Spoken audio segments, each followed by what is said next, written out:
Ok.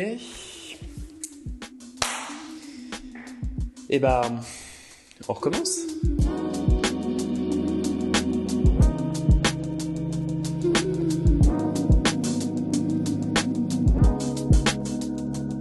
Ma copine et moi, on voulait emménager ensemble en 2024. Et après des semaines de galère, en avril, on a fini par trouver notre perle rare. Ça me fait quelque chose. Au final, j'ai toujours eu des appartements d'étudiants, petits mais cool pour une personne seule. Là, c'est mon premier appart de grande personne, avec 50 mètres carrés, une grande chambre séparée, et surtout ce grand espace pour vivre et créer. C'est cet espace qu'on va partager, vous et moi, pendant quelques années, et j'aimerais vous en parler aujourd'hui. Vous regardez Nightech, c'est Thomas. Vous me l'avez demandé, alors aujourd'hui on parle du nouveau studio de 2024, tout de suite après un mot de notre sponsor, Ugreen. La base pour profiter de ces appareils Apple, c'est d'avoir de quoi les recharger sans se prendre la tête. Et la référence pour ça, c'est Ugreen, qui fait des super promos à l'occasion du Prime Days sur Amazon. Il y a le classique, le chargeur Nexode 200 watts, super pratique avec ses 4 ports USB, et la possibilité de charger rapidement un MacBook, même de 16 pouces. J'ai la station de recharge de 300 watts aussi, super puissante, discrète et pratique pour recharger tous les appareils que je teste. En parlant de compacité, il y a aussi le minuscule chargeur de 30 watts, mon favori, capable de charger rapidement un iPhone, iPad et même un MacBook Air. Et justement, besoin de ports supplémentaires sur votre Air? Ugreen propose ce dock, full aluminium, qui vous permet de récupérer du HDMI et des ports USB à 5 Go/s. Et en déplacement, la batterie Nexode Mini est là, ultra compacte, magnétique pour l'iPhone, et capable de charger n'importe quel appareil en USB Type-C. Vous pouvez profiter des Prime Days pour simplifier vos habitudes de charge avec Ugreen. Tous les liens sont dans la description, merci à eux, et on revient à la vidéo.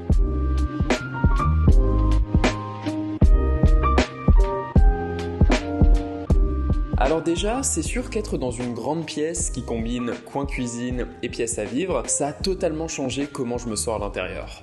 L'ambiance n'a rien à voir. Niveau luminosité déjà, après un an au rez-de-chaussée sans aucune lumière, remonter dans les étages ça fait un choc. Mes plantes sont ravies, elles poussent n'importe comment, mais justement, ça apporte une touche de chaleur, ça te donne envie de te poser là. Plantes pour tous pour le prix, by Charlot si vous aimez les jolis pots, c'est top. Pour compléter avec mon éclairage quand même, j'ai refait mon stock d'ampoules Nanolith et de prises connectées Meros aussi, pour connecter les lampes qui n'utilisent pas d'ampoule. C'est le meilleur rapport qualité-prix que je connaisse, pas de hub compatible HomeKit, je contrôle tout ça depuis mon HomePod, ça bouge pas. Important le HomePod pour l'ambiance. J'écoute de la musique au moins 3 heures par jour, donc c'est vraiment une constante pour moi. Pour lancer un morceau et garder Siri à portée de voix, j'ai un HomePod mini par pièce. Pour un album, j'ai le HomePod à mon bureau, mais quand je veux une écoute attentive, j'allume la Prodige de chez Absolument, qui a sa petite commode. Niveau volume, basse, amplitude, c'est un autre calibre, et elle a le bon goût d'être inspirée de l'héritage des enceintes Braun des années 60, vous savez.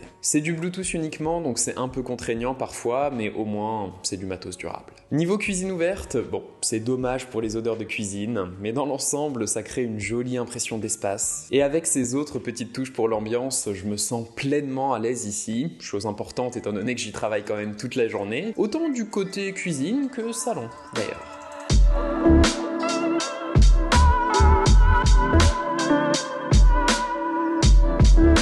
C'est vrai que la partie divertissement du studio n'a jamais eu autant d'importance à mes yeux, étant donné que c'est là qu'on se pose avec Ambre et qu'on partage des films, des séries, ce genre de choses. C'est drôle d'ailleurs, le gros du mobilier est le même que dans mon précédent appart, parce qu'il passe très bien ici aussi. Je pense que c'est simplement de très bons basiques que je peux vous conseiller pour faire ou refaire votre salon. La lampe Donut Ikea et son halo orangé.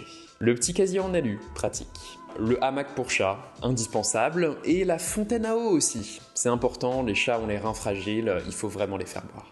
Les canapés style scandinave, ça passe partout. Mieux vaut acheter un canapé neutre et le pimper avec des accessoires que l'inverse à mon sens. Ça coûtera moins cher de changer de style. La table basse en verre, ça joue avec la lumière et ça prend pas de place visuellement. Et le combo Apple TV et The Serif de Samsung reste au centre de tout, bien sûr. Franchement, je reste un énorme fan de The Serif. Ça fait du bien d'avoir une télé avec de la personnalité, qui est pensée comme un meuble avec cette forme de i version Serif, qui est un bel objet avant d'être un objet tech, tout en offrant un joli rendu 4K et une image très lumineuse. Alors clairement, c'est pas pour les mordus d'OLED et de home cinéma, chose que je comprends très bien, mais justement, si tu cherches quelque chose de différent et que tu ne veux pas que ton intérieur entier gravite autour de ton setup télé, pour moi c'est soit The Serif, soit The Frame, dans un autre style. Accroché en dessous avec un support Total Mount, il y a l'Apple TV, bien sûr. L'expérience d'Apple est juste la plus simple et riche que je connaisse pour un téléviseur. Siri pour allumer ou éteindre la télé, c'est top. La dernière télécommande Siri est excellente, full aluminium, navigable soit au tactile, soit au clic, soit à la molette, soit à la voix, et super rapide pour les quatre.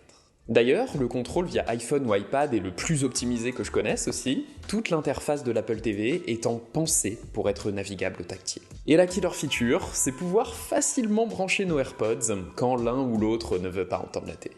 Pas indispensable, mais j'ai plus du tout envie de me passer du confort de l'Apple TV, je vous avoue. En vrai, je pense qu'investir dans des basiques solides, c'était vraiment une bonne démarche. Pour l'instant, on se voit pas du tout repasser à la caisse pour ces pièces-là, et on va pouvoir se concentrer sur les trucs plus fun, la déco, les accessoires, tous les trucs qui vont nous permettre d'apporter un peu plus de personnalité à l'ensemble. Et je sais pas, j'aurais tendance à vous conseiller d'en faire autant. Mais bref, ça c'était pour se reposer.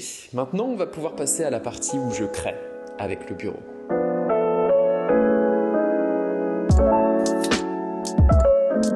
C'est un peu pareil niveau bureau. Au final, avec le temps, j'ai surtout supprimé des éléments, étant donné que rester le plus simple possible tout en conservant le confort de travail auquel je suis habitué, ça m'aide à rester concentré et juste à rester dans le travail. La base est toujours la même, un standing desk FlexiSpot, une chaise Umi pour le dos à 150-200 balles, franchement ça vaut le coup, et une étagère Alex d'Ikea pour le rangement et les accessoires. La station de charge Belkin, vous m'avez trop complexé avec le nom de cette marque, j'ose même plus le prononcer, pour Apple Watch, iPhone et AirPods. Plus besoin de sortir les câbles chaque soir, ça fait trop du bien. Un mini ventilo tout mignon que m'a offert le boulot. La fameuse boîte à câbles. Le livre Invention de James Dyson, en attente. Pour l'instant, je lis l'histoire d'Apple de Nicolas Sabatier. Je vous recommande les deux. On en apprend beaucoup sur l'histoire de la technologie et donc sur comment elle en est arrivée à son état actuel. Le Sonos Ace, en cours de test. Habituellement, j'aurais pas considéré que le casque fait vraiment partie de mon setup à part entière. Le truc, c'est qu'aujourd'hui, je peux plus toujours faire mon montage sur haut-parleur, quoi. Je peux concéder que c'est un peu chiant. Très bon ce Sonos en tout cas. Je suis juste bluffé par son sens du détail, autant dans le design que dans l'expérience. La question étant pour moi, est-ce qu'il est recommandable à qui que ce soit pour le prix qui est le sien ? On verra. Un autre classique tout de même à côté du bureau, le Componibili de chez Cartel, juste parce qu'il est beau avec ses courbes, et qui me permet de ranger facilement tous les petits accessoires que je peux avoir. Et oui, au centre de tout, c'est le retour du Studio Display. Même si techniquement, on peut trouver largement mieux pour son tarif, perso, je suis juste trop habitué au plaisir de la définition 5K pour le montage vidéo, pour la lecture, ce genre de choses. Et surtout, autant en termes de luminosité que de rendu, c'est ce qui est le plus proche de l'écran de mon MacBook. Ça maintient une certaine cohérence. Ma machine perso, c'est le 14 pouces M3 Pro d'entrée de gamme. C'est pile le niveau de performance qu'il me faut pour Nightech. Et surtout, j'adore cette expérience d'un ultra portable confortable et autonome pour travailler en déplacement, qui devient un ordinateur de bureau complet, rien qu'en branchant un port Thunderbolt quand j'arrive chez moi. Et oui, pour un travail créatif, je préfère n'avoir qu'un écran face à moi à la fois.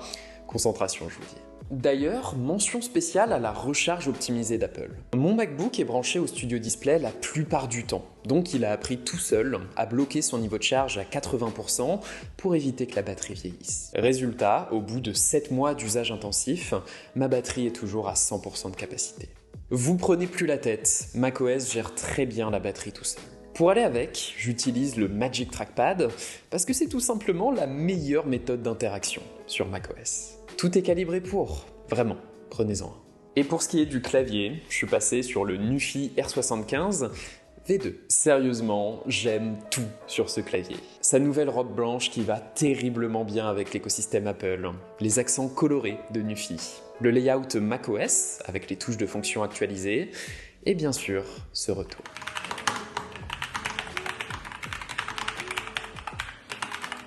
Alors désolé, c'est toujours du QWERTY uniquement, il faut s'y faire, mais ça vaut le coup. Ça fait déjà pas mal de gadgets en soi, mais l'ensemble reste simple, cool pour la concentration, et c'est des beaux objets, cool pour s'inspirer. Et voilà, j'espère que ça vous aura donné une ou deux nouvelles inspirations, et surtout j'espère que vous serez là pour qu'on continue de parler technologie, design et innovation, au calme et avec une bonne lumière maintenant. Prenez soin de vous, et moi je vous dis à jeudi prochain, comme d'habitude. Allez, salut!